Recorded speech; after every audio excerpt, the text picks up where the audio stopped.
Hello everyone, সবাইকে happy new year জানাই in advance. আশা করি সকলে ভীষণ ভালো আছো। আবারও একটি নতুন ভিডিও নিয়ে চলে এলাম। যারা নতুন বন্ধু আছো চ্যানেলটি অবশ্যই সাবস্ক্রাইব করে দিও, যারা ফেসবুক থেকে দেখছো তারা পেজটি ফলো করে দিও প্লিজ। কথা বলছি আমি তোমাদের অ্যাস্ট্রোটার ফ্রেন্ড রিদাস গঙ্গোপাধ্যায়। আজ কিন্তু আলোচনা করব বৃষ রাশির 2025 তোমাদের কেমন যেতে চলেছে সেই বিষয়ে।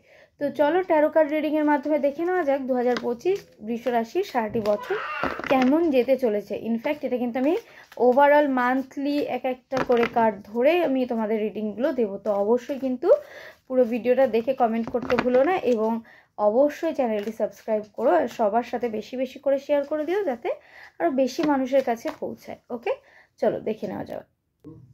তো দেখে নেব বৃষ রাশির সারাটি বছর কেমন যাবে। ওকে, একটা স্পেশাল কার্ডও কিন্তু তোমাদের স্প্রেড হয়েছে, তো দেখব।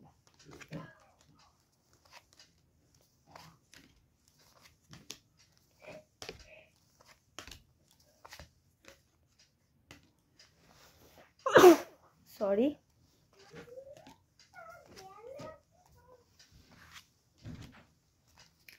দেখো বৃষ রাশিদের জন্য আমি বলবো প্রথমত ম্যাক্সিমাম যে কার্ডটা আমার কাছে এসেছে একটা সেলিব্রেশনের কার্ড। তো ওভারঅল সারা ইয়ারে তোমাদের কিন্তু একটা বাড়িতে কোনো শুভ অনুষ্ঠান হতে পারে, ঠিক আছে? ম্যাক্সিমামদের ক্ষেত্রে এটা কিন্তু প্রযোজ্য। কোনো শুভ অনুষ্ঠান হতে পারে, বিয়ে হতে পারে, পৈতে হতে পারে, অন্নপ্রাশন বা এরকম মানে খুব ভালো একটা অনুষ্ঠান কিন্তু হতে চলেছে। নেক্সট হচ্ছে ইয়ারের শুরুতেই তোমরা কিন্তু একটা নতুন কিছু স্টার্ট করতে চলেছো, সেটা কেরিয়ার রিলেটেড হতে পারে, ঠিক আছে? বা যারা এডুকেশনে পড়াশোনার মধ্যে আছো, নতুন কোনো একটা ভালো সুযোগ তোমাদের হয়তো আসতে চলেছে, বা চাকরির ক্ষেত্রে ভালো সুযোগ আসতে চলেছে, ঠিক আছে? ওভারঅল ব্রেক থ্রু কার্ড আসছে, যেটা তোমাদের এতদিন ধরে আটকে ছিল সেই বিষয়টা থেকে বেরোচ্ছে, এবং সেটা সাকসেসফুলি রান করছে ফেব্রুয়ারিতে, ঠিক আছে?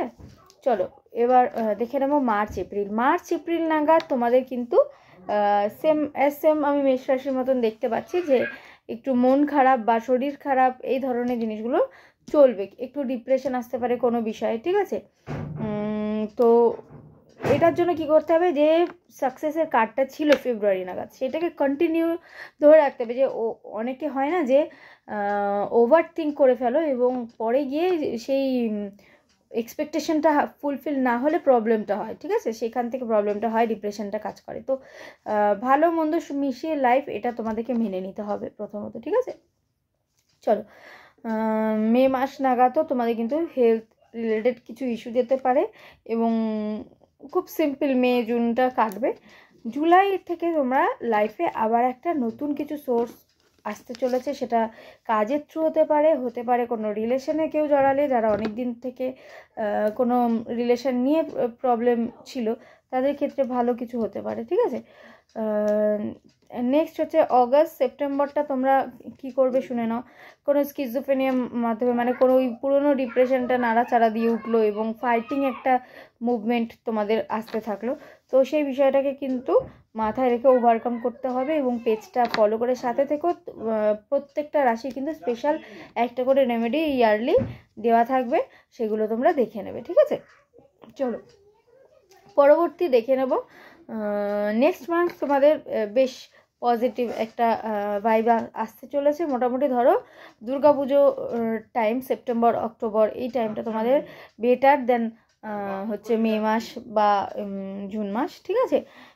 এরপর হচ্ছে ট্রান্সফরমেশনের কার্ড। তো এই বছর তোমাকে তো কিন্তু নিজেকে আবিষ্কার করার বছর, ঠিক আছে? এই বছরটা কিন্তু হিউজ একটা কিছু পরিবর্তন, আমূল পরিবর্তন লাইফে আসতে চলেছে। কিন্তু তার জন্য কী করতে হবে, পাস্ট লিভ, পুরনো ভাবনা চিন্তা, পুরনো দুঃখ ডিপ্রেশনগুলোকে মানে পিছিয়ে সরিয়ে কিন্তু এগিয়ে যেতে হবে, ঠিক আছে? পুরনো জিনিস নিয়ে ভাবলে কিন্তু, মন খারাপ করে থাকলে কিন্তু হবে না, সেই লাইফটা থেকে বেরিয়ে আসতে হবে। তা না হলে কিন্তু আরও কিছু প্রবলেমের মধ্যে কিন্তু তোমরা চলে যাবে। তো তার জন্য মাথায় রাখতে হবে যে পুরনো যা কিছু আছে সবকে ছেড়ে সবটাই নতুনভাবে স্টার্ট করার, তবে কিন্তু ওভারঅল আমি দেখতে পাই যে 2025 সাল বৃষ রাশির জন্য বেশ ভালো, ঠিক আছে?